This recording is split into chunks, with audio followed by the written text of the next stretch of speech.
Welcome to the State Bar of Texas podcast, your monthly source for conversations and curated content to improve your law practice. With your host, Rocky Dhir.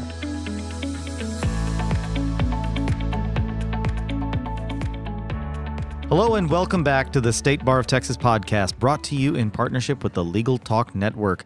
You know, we are here at the State Bar of Texas annual meeting in 2018 in Houston, and there's a lot of stuff you can learn at one of these conventions. And one of the things that I'm learning about, ironically, is about podcasting. So it's not just, the podcast is not just providing you information about other areas of the law. Sometimes we talk about podcasting and where podcasting can get you. I've got two very special guests with me. I've got Teresa Waldrop and I've got John Strohmeyer, both from Houston. We've got two Houston kids here with us. So welcome, both of you. Thanks. Thank you.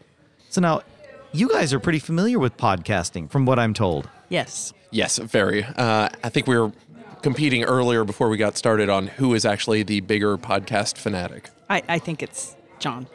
I will accept that. Are you guys podcast super fans? Is this like a super fan thing? Yes, I'm a Probably fanatic. obsession might be the better way to put it at this point. Really? Yeah. Obsession? Obsession, right now, just before we got started, I checked, I'm currently subscribed to 95 different podcasts. Wow. Teresa, how about you? Have you counted? Not 95, but it's 94? It's up there. Close. Wow. Okay, so tell us a little bit about the types of content you guys are looking for on these podcasts. What kind of podcasts are you guys listening to? Well, I'm interested in technology and how that impacts the law and my practice management. And what do you're a family lawyer? Yes, divorce lawyer. Oh, divorce. Yes. Not all of family, divorces. Well, I do more than just divorce, but divorce makes it pretty clear. When family law encompasses lots of different things, so primarily divorce. And you're like, this is divorce. This is Yes. it. Okay. And so how have these podcasts helped you in your practice? Well, in terms of practice management and books, I listen a lot to the Kennedy Mile podcast. Sure. Yeah, absolutely. Yes, and so that's actually my favorite. And then I also listen to Sharon Nelson and her podcast with Jim Calloway, and also with Mr. Simic, I think is his last name. And so they give me ideas on electronic evidence, and some of the interviews that they do with people like Craig Ball, who is also speaking here. Yes, indeed. We know Craig. Yeah. So, capturing electronic evidence, cyber insurance, things like that. Practice management types of tips, tools, apps, that I might be able to use in my practice. Have you actually used anything you've learned from a podcast? I'm sure I have. Just you lose track after a while, don't you? Yes. Yeah. So, and John, how about you? What kind of work do you do? I think it's taxation, estate planning? Right, so I do tax and estate planning. Essentially, I help individuals with their kind of personal planning issues. I stay out of the courtroom. I leave that to people who enjoy being there. But I look at podcasts as a way to get much more information from more sources. There's no way I can go out and find all this information. And it's great to find practice resources for someone like me who just went out on my own.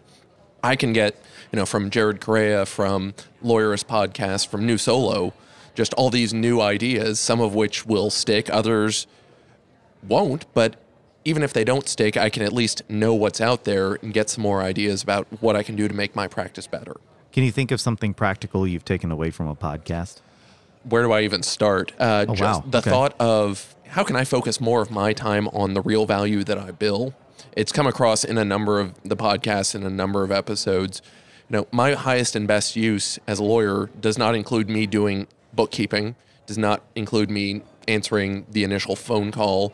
How can I get that kind of lower level work outsourced so that I can focus on the higher level work where I'm delivering better value to my clients? How about you, Teresa? Would you agree with that assessment? Yes. I learned so much.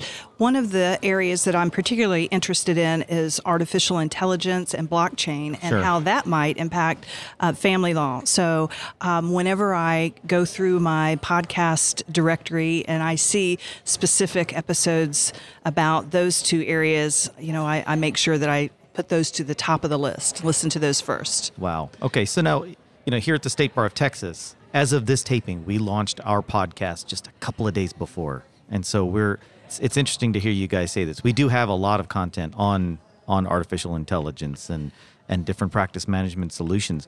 When do you guys actually get time to listen to podcasts? Because, as lawyers, we tend to bill by the hour, or even if it's flat fee, we're trying to get as much work out as we possibly can. When are you making time for this? So for me, because I've got it on my phone, I can listen to it in the car. I sync it up to Bluetooth. It's coming through the speakers while I'm driving. I've got headphones that are Bluetooth, so when I go for runs or I'm working out, I can be listening there. Just a few minutes here or there, you can still kind of peel off episodes and just kind of whittle down what you've got.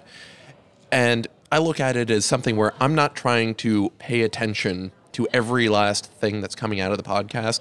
I'm looking for, kind of having it as background. I'll focus in when something grabs my attention, or if it's a particular episode, I can listen to it right then and pay more attention. But it's also great to just have these things kind of drip into your head.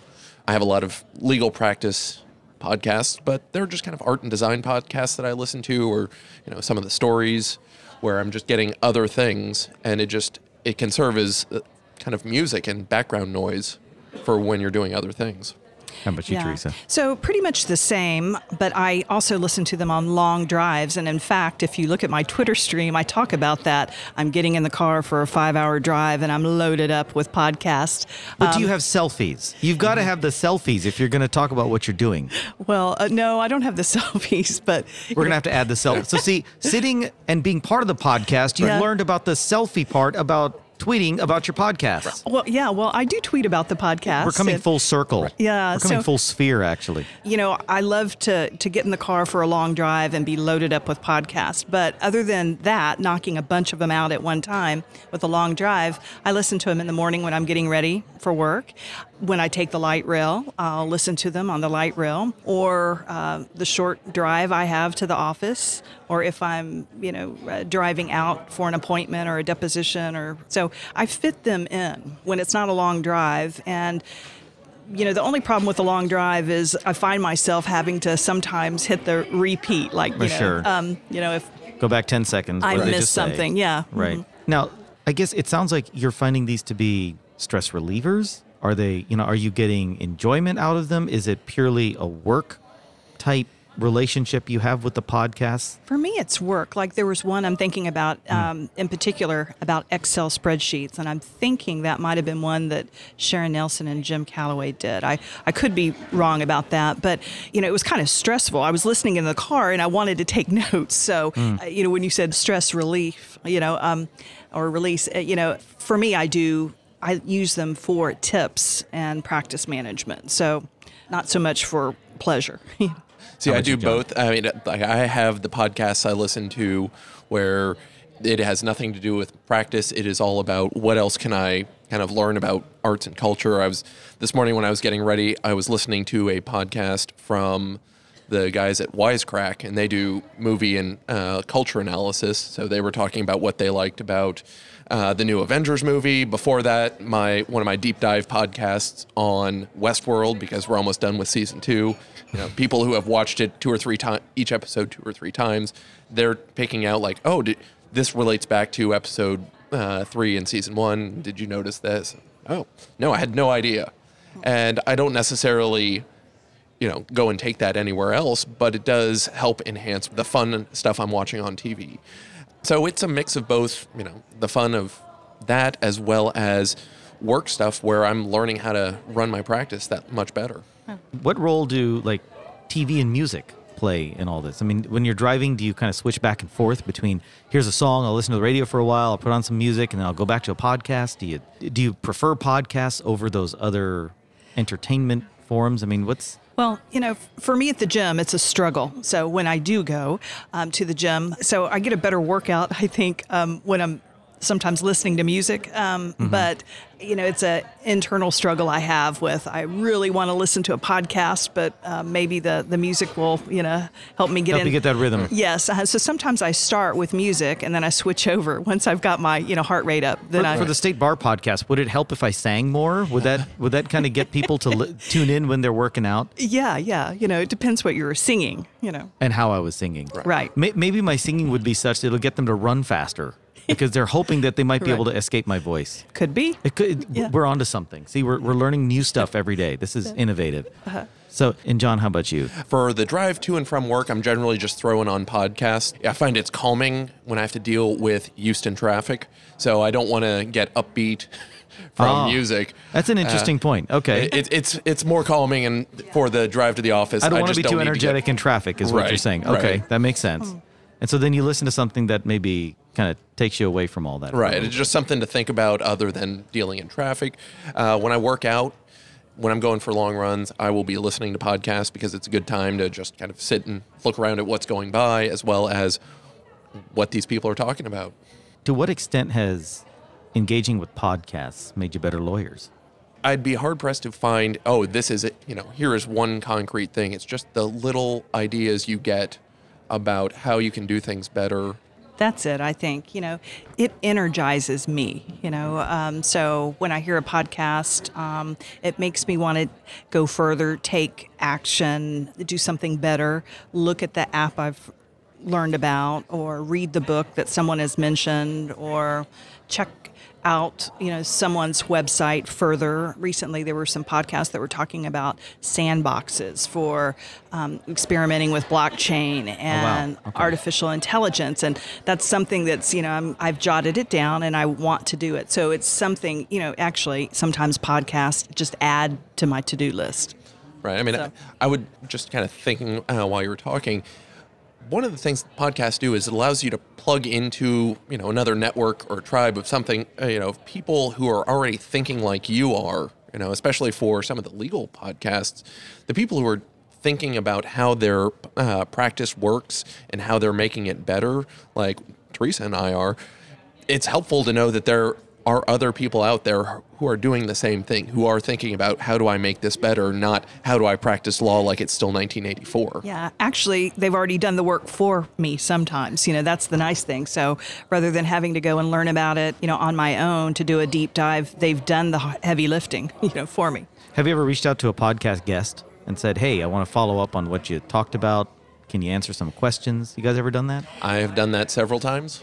I think I've followed people like on Twitter. Like in their cars? Like a stalking kind of thing? That'd be... it might come to that, but right now it's just through Twitter, How's the produce section? Enjoyed your podcast. Yeah. No. Don't get those apples. Get the ones on the next aisle over. Right. Right? Yeah. Okay. Avocados are not in season right now. Put those down. And those are helpful tips for the podcasters. Sometimes you got to give back. I'm there for them. Yes, you got to give back. Very important. All right, so you've contacted and Teresa, have maybe not quite yet.